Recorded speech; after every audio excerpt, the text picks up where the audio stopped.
السلام علیکم ورحمۃ اللہ وبرکاتہ۔ محترم بھائیو، سوال و جواب کا نشست ہوگا انشاءاللہ۔ جس طرح بھائی نے پہلے بھی بتایا تھا کہ ہم انشاءاللہ کچھ منٹ کے لیے اسلامی سوال جواب کریں گے۔ اسلامی سوال جواب نشست سلسلہ اور قرآن و حدیث کی روشنی میں جواب ہوگا۔ جوابات تو بہت لوگ دیتے ہوں گے، لیکن جو جواب قرآن و حدیث پر مبنی ہو، جس جواب کا مبنا قرآن و حدیث ہو، اس میں خیر بھی ہوتا ہے۔ دین اسلام میرے بھائیوں، اس میں میرا ذہن، میری سوچ یہ نہیں چلتی۔ نماز کیسی پڑھنی چاہیے، قرآن و حدیث سے دلیل دینی ہوگی۔ مختلف جو بھی مسائل ہو، دینی مسائل، اس میں جب کوئی شخص بات کرنا چاہتا ہو تو اپنے ذہن سے جواب نہیں دے سکتا کہ میرے فلان عالم نے لکھا ہے یا فلان شخص نے لکھا ہے۔ نہیں، ایسا نہیں ہے۔ جب بھی کوئی مسئلہ ہوگا تو اس میں ہم رجوع کریں گے قرآن و حدیث کی طرف۔ ایسا نہیں کہ علماء سے ہم استفادہ نہیں لیں گے، ان کے علم سے یعنی استفادہ نہیں لینا چاہیے، یعنی یہ غلط ہے۔ استفادہ تو لینا چاہیے، لیکن یہ بات پھر غلط ہے کہ بے دلیل کسی شخص کی بات پر جانا، یہ شرعاً منع ہے۔ قل ہاتوا برہانکم ان کنتم صادقین۔ اللہ سبحانہ وتعالیٰ قرآن میں فرماتے ہیں کہ اپنی بات پر دلیل پیش کرو، برہان پیش کرو۔ تو یہ مسلمان کی صفت ہونی چاہیے کہ دینی مسئلے میں جب بھی کوئی شخص تمہیں کہے کہ فلانا عمل کرو تو تمہیں پوچھنا چاہیے کہ کیوں، یہ میں کیوں کروں؟ یہ نبی صلی اللہ علیہ وسلم نے فرمایا ہے یا کسی حدیث میں یہ نقل ہے؟ کیونکہ یہ جنت اور جہنم یہ بہت یعنی ایسی چیز ہے کہ ہماری زندگی کا مقصد یہی ہے۔ اللہ سبحانہ وتعالیٰ قرآن میں فرماتے ہیں کہ وما خلقت الجن والانس الا لیعبدون، میں نے جن اور انس کو اس لیے پیدا کیا ہے کہ میری عبادت کرے۔ ہمارے زندگی کا مقصد عبادت ہے۔ پھر یہ عبادت ہمیں کس جگہ لے جاتی ہے؟ ریوارڈ کیا ہوگی؟ جنت۔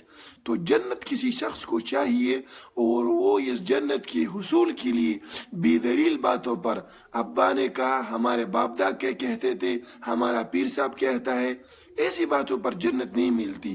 دلیل کے ساتھ بات جب ہوگی تو انشاءاللہ آپ کا جو مقصد ہے وہ اچھی طریقے سے پورا ہوگا۔ بھائی کا سوال ہے کہ رکوع کے بعد ہاتھ باندھنا کیسے ہے؟ وضع الیدین بعد الرکوع علی صدرہ، یہ بات مطلب کیسی ہے؟ اس میں علماء کا اختلاف ہے۔ اکثر علماء، جمہور علماء کا یہ قول ہے کہ وضع الیدین بعد الرکوع یعنی سینے پر ہاتھ رکھنا یہ ثابت نہیں ہے۔ کیوں ثابت نہیں ہے؟ دلیل اس کی ہونی چاہیے۔ پہلے میں نے بات کی نا کہ دلیل حل بات کی ہونی چاہیے۔ صحابہ کے بہت یعنی صحابہ میں مختلف گروہ تھے جو ناقلین میں سے تھے۔ نبی صلی اللہ علیہ وسلم کی نماز انہوں نے ہمیں نقل کی ہے کہ نبی صلی اللہ علیہ وسلم جب رکوع جاتے تھے تو ہاتھ اوپر کرتے تھے۔ کدھر اوپر کرتے تھے؟ مثال کانوں تک، یہ ادھر تک، اور سینے تک اوپر کرتے تھے۔ چھوٹے چھوٹے حرکات نبی صلی اللہ علیہ وسلم کی نماز کے متعلق صحابہ نے نقل کی۔ مثال کے طور پر نبی صلی اللہ علیہ وسلم تشہد میں بیٹھتے کیسے انگلی کو ایسے رکھتے تھے، اشارہ کرتے تھے۔ چھوٹے چھوٹے بات صحابہ نے ہمیں نقل کی ہے۔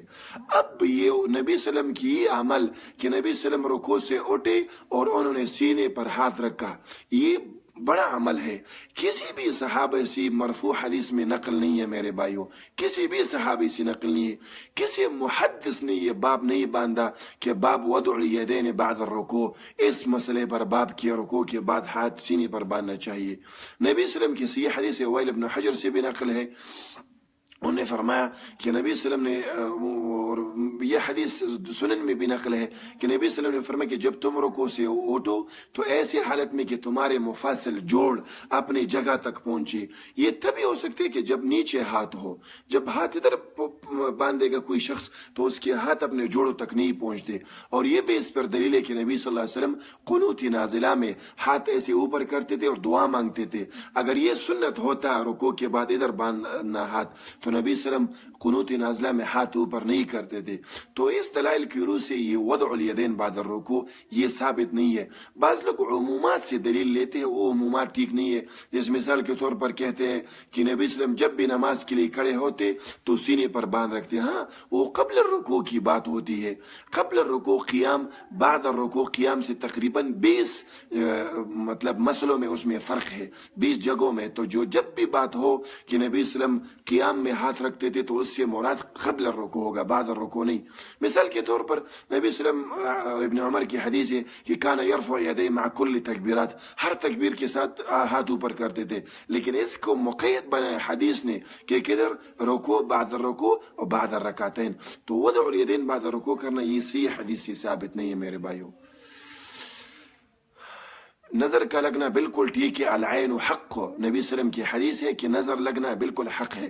اس کے لیے علاج کیا ہے؟ ادعیہ ہے، قرآن و حدیث میں بعض ادعیہ ہے، اور آخری سورہ جیسے قل اعوذ برب الناس، قل اعوذ برب الفلق، اس کو پڑھنا چاہیے۔ اس کے لیے غیر شرعی طریقے استعمال کرنا، جیسے بعض لوگ کہتے ہیں کہ وہ جو ہم سپیلنے کہتے ہیں پشتوں میں، ایسے لوگی کرتے ہیں، یہ چیزیں غیر شرعی طریقے ہیں، ایسے طریقے نہیں استعمال کرنے۔ بعض لوگ انگوٹھے پہنتے ہیں، فیروزہ جس کو کہتے ہیں کہ اس کو استعمال کرو تو اس سے کیا ہوگا، تمہیں نظر نہیں لگے گا، یہ شرکی عمل ہے، یہ جائز نہیں ہے۔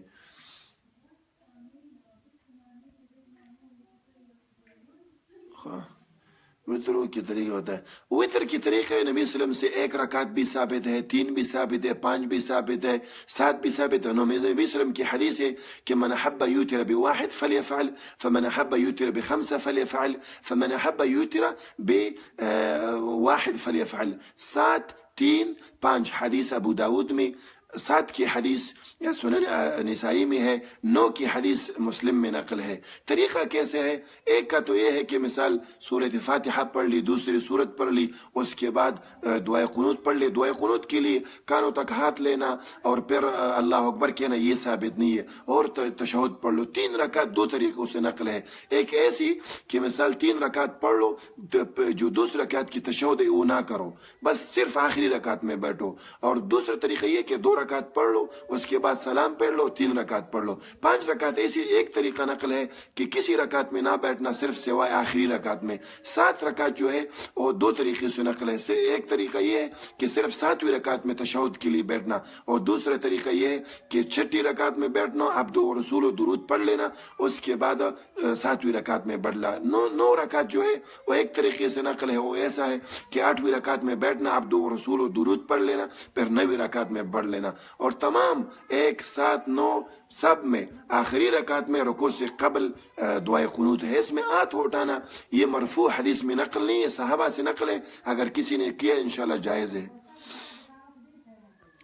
ہم قرآن و حدیث ماننے والے ہیں گلزار احمد، قرآن اور حدیث، اہل الحدیث مسلمان کو کہتے ہیں، حدیث نبی صلی اللہ علیہ وسلم کی باتوں کو، حدیث اللہ کے کلام کو بھی کہتے ہیں۔ اللہ قرآن میں فرماتے ہیں کہ افمن ھذا الحدیث تعجبون، آپ اس حدیث سے تعجب میں ہیں، قرآن کو بھی حدیث فرمائے۔ تو تمام مسلمان یہ اہل الحدیث ہے۔ اگر کوئی شخص کہتے کہ میں اہل الحدیث نہیں، وہ مسلمان ہی نہیں ہو سکتا، کہ اہل الحدیث وہ شخص جو قرآن و حدیث پر عمل کرتا ہے۔ الکحول والا اسپرے استعمال کرنا کیسا ہے؟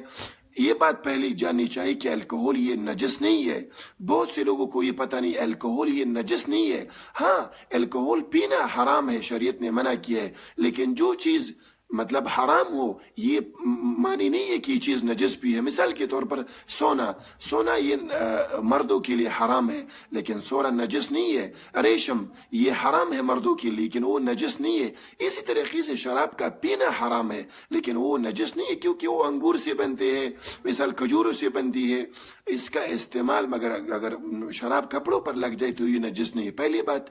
دوسری بات یہ کہ جو پرفیوم اور عطر میں الکحول استعمال ہوتا ہے وہ الکحول نہیں ہے جو پیتے ہیں، اس کو مینتھول کہتے ہیں، وہ یہ والا نہیں ہے۔ تیسری بات یہ ہے کہ جو پرفیوم میں اس میں استعمال ہوتا ہے وہ کیمیکل چینجز میں اس میں آتے ہیں، اور جب چیز کیمیکل چینجز کی وجہ سے بدل جاتا ہے تو اس کا حکم بھی بدل جاتا ہے، تو وہ پھر حرام کے حکم میں نہیں آتا۔ استخارے کا طریقہ بتائی، استفتاء کا بھی بارے میں، دعا استفتاء، دعا استفتاء نبی صلی اللہ علیہ وسلم سے نقل ہے، نبی صلی اللہ علیہ وسلم سے مختلف دعا نقل ہے۔ اللہم باعد بینی و بین خطایا، یہ نقل ہے نبی صلی اللہ علیہ وسلم سے۔ سبحانک اللہم، یہ نقل ہے۔ بہت سے دعا نبی صلی اللہ علیہ وسلم سے نقل ہے، لیکن ایک دعا پڑھنی چاہیے، ایسے نہیں کہ سبحانک اللہم بھی پڑھ لی، اللہم باعد بھی پڑھ لی، یہ پھر ٹھیک نہیں ہے، یہ نبی صلی اللہ علیہ وسلم کا سنت طریقہ نہیں ہے۔ دل میں اللہ کا ڈر کیسے پیدا ہو؟ جتنا بھی قرآن و حدیث کا مطالعہ کرو کہ سہیل بھائی، اتنا تمہیں اللہ سبحانہ وتعالیٰ کی جو عظمت ہے وہ دل میں بیٹھ جائے گی، اور پھر تمہیں اللہ کا ڈر جو ہے وہ صحیح معنوں میں دل میں بیٹھ جائے گا میرے بھائی۔ نماز تراویح کہتے ہیں، نماز تراویح نبی صلی اللہ علیہ وسلم سے 8 رکعت ثابت ہے، لیکن نماز تراویح نفل نماز ہے، کوئی شخص پڑھنا چاہے 8 رکعت 14 رکعت 16 رکعت، اس میں کوئی حرج نہیں، لیکن کوئی شخص اگر یہ کہی کہ 20 رکعت سے نہ 2 رکعت نیچے نہ اوپر، پھر یہ غلط ہے۔ نبی صلی اللہ علیہ وسلم سے خود نقل ہے کہ وہ 8 رکعت پڑھتے تھے، بخاری میں روایت ہے۔ نبی صلی اللہ علیہ وسلم کی بیوی عائشہ رضی اللہ عنہا سے سوال کیا گیا کہ کیف کان صلاۃ رسول صلی اللہ علیہ وسلم، نبی صلی اللہ علیہ وسلم کی نماز کیسی تھی؟ عائشہ رضی اللہ عنہا فرماتے کہ 11 رکعت، وہ 8 رکعت پڑھتے تھے۔ جابر بن عبداللہ فرماتے کہ صلی بنا نبی صلی اللہ علیہ وسلم فی رمضان، نبی صلی اللہ علیہ وسلم نے ہمیں نماز پڑھی رمضان میں، کتنے پڑھے؟ 11 رکعت، 11 رکعت، 3 وتر، 8 تراویح۔ کوئی شخص اگر 20 پڑھے، لیکن ایسا اگر ہو کہ 8 نہیں ثابت ہو رہی ہے، پھر غلط بات ہے۔ سر لوگ، میں نہیں جانتا کہ اہل الحدیث کو لوگ کیوں برا کہتے ہیں، یہ تو نبی صلی اللہ علیہ وسلم کے وارثین ہے۔ امام احمد کہتے ہیں اگر اہل الحدیث فاتح گروپ نہ ہو تو میں نہیں جانتا نجات یافتہ گروہ کون ہوگا۔ اہل الحدیث وہ گروہ جو قرآن و حدیث پر عمل کرتے ہیں۔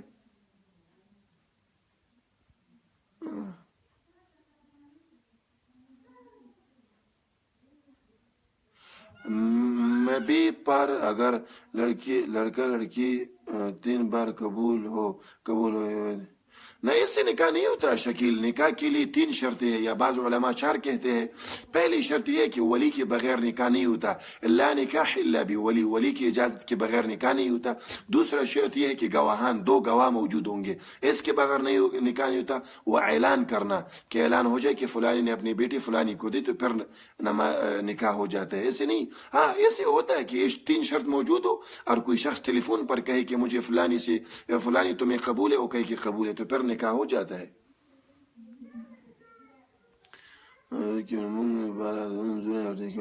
ابو ذر بھائی نے پشتوں میں سوال پوچھا کہ 2 نماز کو اکٹھے پڑھنا کیسے ہے؟ تو جائز ہے، جمع بین الصلاتین پڑھنا جائز ہے، سفر میں، بغیر سفر بھی جائز ہے۔ بغیر سفر عبداللہ بن عباس سے روایت ہے، مسلم میں نقل ہے کہ صلی نبی صلی اللہ علیہ وسلم الظہر، جمع نبی صلی اللہ علیہ وسلم الظہر والعصر مغرب والعشاء، نبی صلی اللہ علیہ وسلم نے ظہر اور عشاء کو، ظہر عصر کو پڑھا، مغرب عشاء کو پڑھا۔ یہ جائز ہے بغیر سفر کی بھی، لیکن جب تمہیں حرج ہو، مثال کیجیے کسی جگہ تمہاری اپوائنٹمنٹ ہے یا ڈاکٹر کے پاس آپریشن کا ٹائم ہے، تمہیں وقت نہیں ملے گا، تو پھر تم 2 نمازیں پڑھ سکتے ہو۔ سفر میں تو بغیر کسی حرج کے جائز ہے، کوئی بات نہیں ہے۔ بھائیو سوال ایک کی کرو، کیونکہ مجھے پھر ٹائم ملے جواب دینے کا۔ آپ کی سوال اتنے زیادہ ہو جاتی ہے کہ پھر مجھے ٹائم نہیں ملتا۔ ایک سوال کا جواب مل جائے تو پھر دوسرا سوال کر لینا۔ فاتحہ پڑھو اور ایک کہتے ہیں نہیں پڑھو۔ ہاں، رئیس بھائی نے پوچھا ہے کہ امام کے پیچھے فاتحہ پڑھنی چاہیے یا نہیں۔ محترم بھائیو، جو بھی شخص تمہیں دلیل دے، اس کی دلیل میں 3 چیزیں ہونی چاہیے۔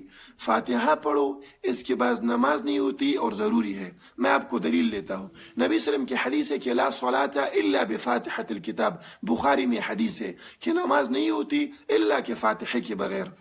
اب اس میں نبی صلی اللہ علیہ وسلم نے فرمایا کہ نماز نہیں ہوتی، فرض نماز، سنت نماز، وتر نماز، تمام کو نماز کہتے ہیں۔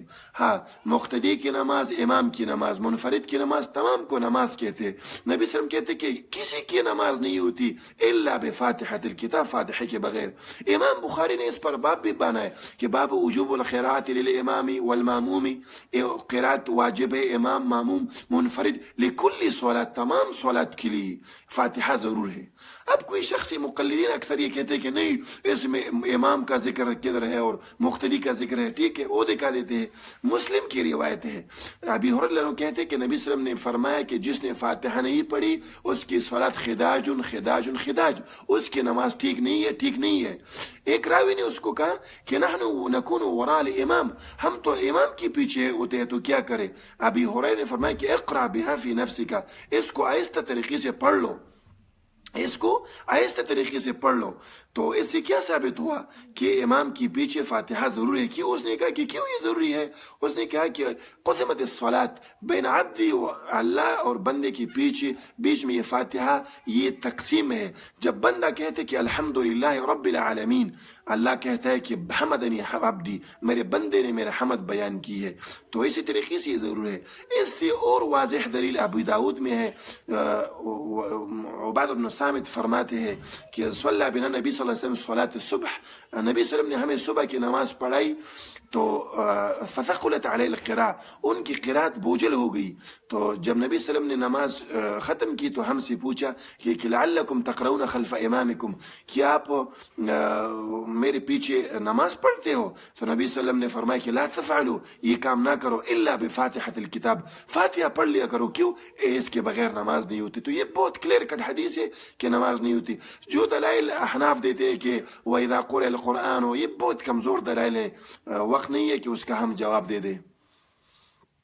قضا نماز کا طریقہ ایسے ہے کہ جب کوئی نماز قصدن قضا ہو تو اس کی قضائی نہیں ہے. نبی صلی اللہ علیہ وسلم کی حدیث ہے کہ من ترک الصلاۃ متعمدا فقد کفر، جو قصدن نماز چھوڑتے ہیں وہ کفر کے درجے تک پہنچتا ہے. اگر قصدن نہ ہو، قصدن کسی نے نماز نہیں پڑھی ہو، جس وقت بھی اس کو ٹائم ملے نماز پڑھ سکتا ہے. یہ غلط ہے کہ مثال صبح کی نماز قضا ہوئی وہ کل صبح پڑھ لینا، یہ غلط ہے، ایسا ٹھیک نہیں ہے. دعا کریں میرے بہت کریں، اللہ آپ کو صحت نصیب کرے. شیعہ دو نمازیں پڑھتے تو وہ کیسے شیعہ کرتے یا نہیں کرتے ہمیں اس کا پتہ نہیں، لیکن ہمارے نبی صلی اللہ علیہ وسلم نے دو نمازیں اکٹھی پڑھی ہے، ظہر عصر مغرب عشاء. مسلم میں روایت ہے کہ جمع نبی صلی اللہ علیہ وسلم بین الظہر والعصر، نبی صلی اللہ علیہ وسلم نے مغرب عصر عشاء اور عصر ظہر مغرب عشاء کو جمع کیا. اس میں تقدیم تاخیر دونوں جائز ہے. محترم بھائیو، اللہ آپ کو سوالی کم کریں انشاءاللہ کہ تمام بھائیوں کا جواب مل جائے انشاءاللہ. وطر کا طریقہ میں نے پہلے بیان کیا ہے. محترم بھائی، قسطوں پر چیزیں لینا کیسا ہے؟ یہ جو انسٹالمنٹس ہوتے ہیں اس میں علماء کا اختلاف ہے. اکثر علماء کہتے ہیں کہ یہ جائز ہے، لیکن صحیح فتویٰ یہ ہے کہ یہ جائز نہیں. کیوں جائز نہیں ہے؟ صحیح حدیث لے لو. ابی داؤد میں نبی صلی اللہ علیہ وسلم فرماتے ہیں کہ من بیعتین فی بیع، جس کسی شخص نے کسی بیع میں دو باتیں کی، بھائی اس چیز کو لیتے ہو قرض پر میں تمہیں دوں گا، مثال موٹر سائیکل ہے 1,50,000 پر، اگر کیش پہ لیتے ہو تو 1,00,000 پر. نبی صلی اللہ علیہ وسلم فرماتے ہیں اگر کسی نے زیادہ قیمت لی تو یہ سود میں آتا ہے. عبداللہ ابن مسعود سے نقل فرماتے ہیں کہ کوئی شخص اگر ایسے کہے کہ ان کان بنقد فبکذا، اگر تم اس کو نقد پر لیتے ہو مثال 1,00,000 پر، و ان کان بنسیہ، اگر نسیان پر لیتے ہو تو کذا اتنا ہے، تو عبداللہ ابن مسعود فرماتے ہیں کہ یہ سود ہے. ابن عباس سے بھی یہ نقل ہے، تقریباً 7 صحابہ سے نقل ہے کہ کل قرض جرى منفعت، جو قرض تمہیں منفعت دے وہ حرام ہے، ناروا ہے. تو قرض پر منفعت منافع لینا حرام و ناروا ہے میرے بھائیو، یہ ٹھیک نہیں ہے. اکثر علماء عرب علماء بھی اس کے بارے میں جواز دیتے ہیں، لیکن یہ بات ان کی بالکل غلط ہے، صحیح نہیں ہے. قسطوں پر کسی چیز کو لینا یہ حرام ہے. اس کی میں آپ کو سادہ مثال لیتا ہوں. بھائیو، میں آپ کے پاس آتا ہوں، میں کہتا کہ مجھے 1,00,000 روپے چاہیے، آپ کہتے کہ میں آپ کو 1,00,000 دوں گا، آپ مجھے 1,50,000 دینا. سب کہتے کہ یہ سود ہے. میں آپ کے پاس آتا ہوں دوبارہ، میں کہتا ہوں کہ مجھے موٹر سائیکل لینی ہے، آپ کہتے کہ میں آپ کو موٹر سائیکل لے کے دیتا ہوں، 1,00,000 کی موٹر سائیکل ہے لیکن تم مجھے 1,50,000 دینا. کہتے کہ یہ ٹھیک ہے. کیسے یہ ٹھیک ہوا؟ تو یہ سود ہے. محترم بھائی، اسے بچنا چاہیے. سجدہ سہوا کا طریقہ کب کرنا چاہیے؟ سجدہ سہوا جب آپ سے نماز میں کمی ہو، نماز میں نقصان ہو، کمی نقصان، اور رکعت میں آپ کنفیوز ہو جائے. مثال کے طور پر آپ نماز میں کھڑے ہیں، کتنے رکعت میں نے پڑھی؟ 2 پڑھی ہے. بعض اوقات آپ کا شک زیادہ ہوتا ہے. جب شک زیادہ ہو تو ہمیشہ کم نماز رکعت شمار کرے. مثال کے طور پر آپ کا شک 70% ہے، آپ کہتے کہ میری تیسری رکعت ہے تو 2 شمار کرے. اگر کہتے کہ دوسری رکعت ہے تو 1 شمار کرے. اگر کہتے کہ چوتھویں رکعت ہے 3 شمار کرے. پھر 1 رکعت مکمل کرے، مثال تو 3 شمار کر لی، چوتھواں مکمل کرے. اس کے بعد اللہم انی اعوذ بک من عذاب جہنم، یہ آپ نے پڑھ لی. اس کے بعد 2 سجدے کر لے، نماز سلام پڑھ لے، آپ کی وہ سجود سہو ہو جائے گی. بچے کے کان میں اذان دینا، اس میں علماء کا اختلاف ہے کہ حدیث کیسی ہے. حسن درجے تک پہنچتے ہیں انشاءاللہ. بعض علماء نے اس کو ضعیف بھی کہا لیکن حسن درجے تک پہنچتے ہیں. اس پر عمل امت کا تواتر سے عمل بھی جاری ہے, تو اس پر اگر کسی نے عمل کیا انشاءاللہ. اقامت کے بارے میں حدیث تو ضعیف ہے لیکن اذان کے بارے میں تقریباً 7-5 حدیث ہے جو حسن درجے تک پہنچتے ہیں.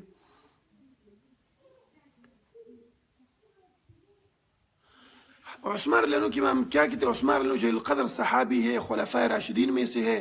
اللہ سبحانہ وتعالیٰ نے ان کو دنیا میں جنت کی بشارت دی ہے, اور وہ نہ مقلد تھے نہ وہ حنفی تھے. الحمدللہ وہ متبع سنت تھے, وہ اہل الحدیث تھے. بھائی کیا بیف کھانا ضروری نہیں ہے لیکن اچھا ہے. ویجیٹیرین ہونا, یہ کہتے کہ ویجیٹیرین ہونا ہمیں چاہیے, صرف وہ کھانا چاہیے سبزیاں, یہ غلط ہے. اللہ نے ہمیں یہ دان بھی دی ہے جو تیز ہے, اور دوسری بھی, ایک ہے گوشت کے لیے دوسرا سبزی کے لیے, تو دونوں کھانے چاہیے. فرض نہیں ہے. کوئی شخص کہتے کہ میں نہیں کھاتا تو کوئی بات نہیں. خون سے وضو نہیں ٹوٹتا. کیوں نہیں ٹوٹتا؟ بخاری میں حدیث ہے, ایک صحابی نماز پڑھ رہے تھے, اس کو تیر لگ گئے, خون نکل رہا ہے, کچھ بھی نہیں, نماز مکمل کی. نبی صلی اللہ علیہ وسلم کو خبر بھی پہنچی. ابی ہریرہ سے نقل ہے مصنف ابن ابی شیبہ میں کہ وہ اپنی ناک میں انگلیاں ڈالتے تھے, اس سے خون نکلتا. فصلی ولم یتودع, وہ وضو نہیں کرتے تھے. مصنف سنن کبریٰ بحقی میں نقل ہے کہ نبی صلی اللہ علیہ وسلم نے حج عمل کیا وصلی ولم یتودع, انہوں نے نماز پڑھی اور وضو نہیں کیا. بینس کی قربانی بالکل جائز ہے, اس میں کوئی وہ نہیں ہے. مصنف ابن ابی شیبہ میں نقل ہے کہ علی رضی اللہ عنہ سے, مسند دیلمی میں علی رضی اللہ عنہ فرماتے ہیں کہ بینس 7 لوگوں سے کافی ہے قربانی میں. معدود علماء میں سے تھے, انہوں نے اچھی باتیں بھی کی, غلط بھی. جو غلط ہے اس کو غلط کہتے, جو صحیح اس کو صحیح کہتے. فجر کی نماز کس ٹائم سے؟ مختلف علاقوں میں مختلف اوقات ہوتے ہیں محترم بھائی. اب مجھے پتہ نہیں کہ آپ کس علاقے میں ہیں, اوقات مختلف ہوتے ہیں, تو پتہ نہیں آپ کس علاقے میں ہیں, اس کے مطابق آپ نے وہ کہ تقلید کسی امام کی نہیں کرنی چاہیے. کیوں کرے؟ نہ قرآن میں اس کا ذکر ہے, نہ حدیث میں اس کا ذکر ہے, نہ صحابہ نے اس کو کہا ہے, نہ ائمہ نے کہا ہے, نہ تابعین نے کہا ہے, کسی نے نہیں کہا, تو کیوں ہم تقلید کریں؟ اتباع کرنی چاہیے. قرآن و حدیث کی بات جس کسی عالم نے کی ہو اس کو مان لو, بس یہ حق ہے. یہ تمام ائمہ نے یہ بات کی, اذا صح الحدیث فہو مذہبی, صحیح حدیث ہے یہ ہماری مذہب ہے. تراوی کی تعداد 8 رکعت نبی صلی اللہ علیہ وسلم نے پڑھی ہے. زیادہ کوئی شخص پڑھنا چاہے تو پڑھ سکتا ہے. اگر یہ کوئی شخص کہے کہ 20 سے نہ کم نہ زیادہ, تو یہ پھر غلط ہے. سفر میں سنت نہیں ہے سوائے 2 رکعت صبح کی اور وتر کی. سفر میں سنت نماز نہیں پڑھنی چاہیے, نبی صلی اللہ علیہ وسلم نہیں پڑھتے تھے. مسلم میں روایت ہے, ابن عمر نے لوگوں کو دیکھا کہ وہ سنت پڑھ رہے تھے, تو انہوں نے کہا کہ اگر سنت پڑھنی تھی تو فرض میں مکمل کر لیتا, تو سنت نہیں ہے سفر میں. صحابہ کے قول کے بارے میں ہم کہتے ہیں کہ صحابہ کا قول حجت ہے. کب حجت ہے؟ جب نبی صلی اللہ علیہ وسلم کی مرفوض حدیث سے وہ ٹکرائے نا, اور جب وہ علم و غیب کے بارے میں بات کرے, نماز کے بارے میں بات کرے, یا زکوٰۃ مسائل اس میں کرے, تو ان کی بات بالکل حجت ہے. لیکن احناف کی اصول کی کتب میں جیسے نور الانوار, اس میں لکھا ہے کہ صحابی کا قول اگر ہمارے ذہن کے خلاف ہم تو ہم اس کو نہیں مانیں گے. اس کو دیکھو, عجیب صحابہ کا احترام ہے ان کا. نور الانوار میں لکھا ہے, میرے پاس پڑھی ہے, یہ میرے پاس پڑھی ہے, اس میں پڑھا ہے کہ اگر صحابی کا قول, نبی صلی اللہ علیہ وسلم کی صحابی کا قول, مثال بھی دی ہے ابی ہریرہ, ابن عمر, انس بن مالک, ان کی حدیث آئے اور ہمارے قیاس کے خلاف ہو تو ہم اس کو نہیں مانتے. یہ ان کا احترام ہے. داڑھی رکھنا فرض ہے میرے بھائی. نبی صلی اللہ علیہ وسلم کی حدیث ہے کہ وعفوا لحیہ, آپ داڑھی کو چھوڑو اور وقص الشوارب, اور مونٹوں کو کاٹو. تو داڑھی چھوڑنا یہ فرض ہے. نبی صلی اللہ علیہ وسلم کے پاس بعض مجوس آئے تو نبی صلی اللہ علیہ وسلم نے ان سے منہ پر لیا کہ آپ کیوں اپنی داڑھی کٹوائی ہے. نبی صلی اللہ علیہ وسلم انسان تھے, نور نہیں تھے محترم بھائیو. اللہ قرآن میں فرماتے ہیں سورہ کہف میں, انا بشر مثلکم, میں آپ کی طرح بشر ہوں. نبی قبر میں برزخی زندگی میں تمام انسان زندہ گئے, صرف نبی نہیں, تمام انسان زندہ ہے. ہاں انبیاء شہداء ان کی قبر ہے, اس میں ان کی مزے ہے, ان کو آسائش ہے, اور جو اور لوگ ہیں مجرمین ان کو تکالیف ہے. اگر کوئی ایک رکعت پڑھتے تو افضل نہیں ہے ساجد بھائی، ہمیشہ صرف ایک رکعت پڑھنا یہ ٹھیک نہیں ہے، جائز ہے لیکن افضل نہیں ہے، زیادہ پڑھنی چاہیے۔ نبی صلی اللہ علیہ وسلم 3 رکعت 5 پڑھ لیتے تھے۔ بدعت کی تعریف جو ہے، نبی صلی اللہ علیہ وسلم نے فرمایا کہ من احدث فی امرنا هذا ما ليس منه فهو رد، جس نے دین میں کوئی کام کیا، اس کو دیکھ لو، دین میں کسی کام کو کیا اور اس کو اجر سمجھتا ہو اور اللہ رسول نے اس کو نہیں کہا، یہ بدعت ہے۔ من احدث فی امرنا هذا ما ليس منه فهو رد، یہ مردود ہے، یہ بالکل ناجائز ہے دین میں۔ اب اکثر مقلدین کہتے ہیں کہ آپ جہاز میں نماز پڑھتے ہو اور لاؤڈ سپیکر استعمال کرو، یہ بھی بدعت ہے۔ نہیں، ہم یہ جہاز میں نماز کو دین نہیں سمجھتے، نماز تو دین ہے لیکن یہ جہاز دین نہیں ہے، لاؤڈ سپیکر کو دین نہیں سمجھتے۔ بالکل ٹھیک ہے، اگر کوئی آپ کا مخاطب عرب ہو ان کے لیے عربی میں خطبہ پڑھو، اگر عرب نہیں ہو تو پشتو، اردو، جو بھی آپ کے مخاطبین ہوں۔ رفع الدین کے بغیر نماز ہو جاتی ہے لیکن رفع الدین سے آپ کو نیکی ملتی ہے۔ رفع الدین کے بغیر نماز ایسی ہے جیسے آپ موٹر سائیکل یا گاڑی میں ہو اور آپ کے ٹائروں میں ہوا نہیں ہو، ایسی مثال ہے بغیر رفع الدین کی نماز۔ بینس بالکل حلال ہے، آپ کے امام نے اس کو حلال نہیں کیا۔ ہاں، آپ کی کیا ذہن کہ امام ابو حنیفہ آئے، پہلے بینس حرام تھا، امام صاحب آئے انہوں نے بینس کو حلال کیا۔ اللہ سبحانہ وتعالی قرآن میں فرماتے ہیں کہ احلت لکم بہیمۃ الانعام، میں نے بہیمۃ الانعام آپ کے لیے حلال کیا ہے۔ بہیمۃ الانعام کون سے حیوان ہے؟ وہ حیوان جو چارہ کھاتے ہیں، ادھر لے جاتے ہیں، اپنی جو سٹمک ہے اس سے باہر نکال کر دوبارہ اس کو چباتے ہیں، اور بینس بھی اس میں شامل ہے۔ اور یہ قاعدہ ہے خوراک کی اشیاء میں کہ کل الاشیاء، تمام اشیاء حلال الا ما ثبت بالدلیل، تمام خوراک کی اشیاء جائز ہے، حلال ہے، الا اگر کوئی شخص دلیل لائے۔ اب اگر کوئی شخص کہے کہ مثال پیزا حرام ہے اور پیپسی حرام ہے، آپ کہیں گے کہ کیوں؟ آپ اس کو دلیل نہیں دے سکتے کہ یہ حلال ہے، کیونکہ نبی صلی اللہ علیہ وسلم کے زمانے میں تھا نہیں۔ اللہ قرآن میں فرماتے کہ طیبات حلال ہے، تو طیب تمام چیزیں حلال ہیں، الا کوئی شخص دلیل لائے کہ یہ چیز جائز نہیں ہے، تو پھر بینس کا کدھر بھی ذکر نہیں کہ یہ حرام ہے۔ اسی طریقے سے مسند دہلمی میں نقل ہے، علی رضی اللہ عنہ فرماتے کہ بینس 7 لوگوں سے قربانی میں کافی ہوتی ہے۔ آمین بین جہر نبی صلی اللہ علیہ وسلم کی سنت طریقہ ہے، اس کو کرنا چاہیے، جہر سے آمین پڑھنا چاہیے۔ نبی صلی اللہ علیہ وسلم بخاری میں فرماتے ہیں کہ من وافق آمین جس کے آمین موافق ہو آمین الملائکہ کے ساتھ، اس کو اللہ سبحانہ تعالیٰ بخشے گا۔ کیسی موافقت ہوگی؟ جب امام جہر سے کہے گا تو تب آپ کی موافقت امام سے ہوگی۔ اور اسی بخاری میں نقل ہے، عطا فرماتے کہ میں نے ابن زبیر رضی اللہ عنہ کی پیچھے نماز پڑھی، لجا مسجد سے انگازے نکل گئی آمین کی وجہ سے۔ تو یہ پڑھنا چاہیے، اس سے بغض نہیں کرنا چاہیے۔ موجودہ جس سے ریح چل جائے اس پر وہ ہے، مطلب آپ محسوس کریں کہ آپ کے بدن سے ریح چلی گئی ہے، یا آپ کو سمیل آ جائے، بو، یا جو سونگ لے کے آپ مجھ سے کچھ نکل گیا، تو پھر آپ وضو کر لیں۔ نماز جنازے کا طریقہ ہے کہ پہلی تکبیر آپ پڑھ لیں، اللہ اکبر الحمدللہ رب العالمین الی آخرہ، دوسری تکبیر پڑھ لیں اللہ اکبر اللہم صلی علی محمد، جو نماز ابراہیمی درود ابراہیمی ہم پڑھ لیں نماز میں، وہ پڑھ لیں۔ تیسری تکبیر اللہ اکبر اللہم اہدنی اللہم اغفر لحینا و میتنا، یہ دعا پڑھ لیں، یا اللہم اغفرہ ورحمہ، یہ دعا پڑھ لیں۔ یا اور تقریباً بہت سے ادعیہ نبی صلی اللہ علیہ وسلم سے نقل ہے، یا آپ کو عربی میں دعا آتی ہے، دعا پڑھ لیں۔ چوتھی تکبیر ہو، زیادہ بھی نقل ہے، 5 تکبیر بھی نقل ہے، 6 بھی نقل ہے، آپ پڑھ لیں۔ نماز جنازہ کے لیے نیت کرنا جو لوگوں میں مشہور ہے کہ نویت ان اودع للہ تعالی 4 تکبیرات صلاۃ الجنازہ الثناء للہ تعالی اقتدیت بهذا الامام، یہ کسی بھی حدیث میں نقل نہیں ہے، کسی بھی حدیث میں نقل نہیں ہے۔ یا سبحانک اللہم پڑھ لینا پہلی تکبیر کی بات، یہ کسی بھی حدیث میں نقل نہیں ہے محترم بھائیو۔ تو جنازے کی نماز تھی طریقے سے پڑھنی چاہیے۔ دعائے قنوت کی بات ہوتی ہے نہیں ہے؟ بالکل ہوتی ہے۔ وسیم بھائی خان ابن عمر سے نقل ہے کہ قیام اللیل ابن نظر میں وہ دعائے قنوت نہیں پڑھتے تھے، تو یہ صحابہ کا عمل ہے، تو اگر کسی شخص نے نہ پڑھی تو اس کی نماز ٹھیک ہے۔ بیٹے کی حق مہر کانا کتنا حرام ہے؟ جائز نہیں ہے، کیونکہ اس کا حق ہے، آپ کہتے ہو بہت سے لوگ ظلم کرتے ہیں، ان کا حق کھا لیتے ہیں، یہ ظلم ہے، یہ جائز نہیں ہے۔ بیٹی کا حق مہر کا لینا یہ حرام اور ناروا ہے میرے بھائیوں۔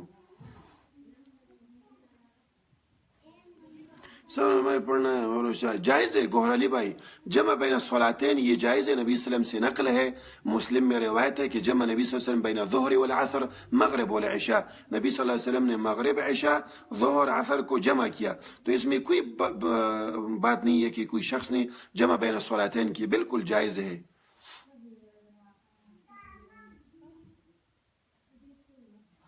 بس انشاءاللہ بھائیو نشست میں ختم کرنا چاہتا ہوں، باتیں زیادہ ہوگی، انشاءاللہ دوبارہ آپ سے ملاقات ہوگی انشاءاللہ، کوشش میں کروں گا کہ کچھ وقت نکال کر آپ بھائیوں سے مخاطب ہوں انشاءاللہ، پھر ملیں گے۔ السلام علیکم ورحمۃ اللہ وبرکاتہ۔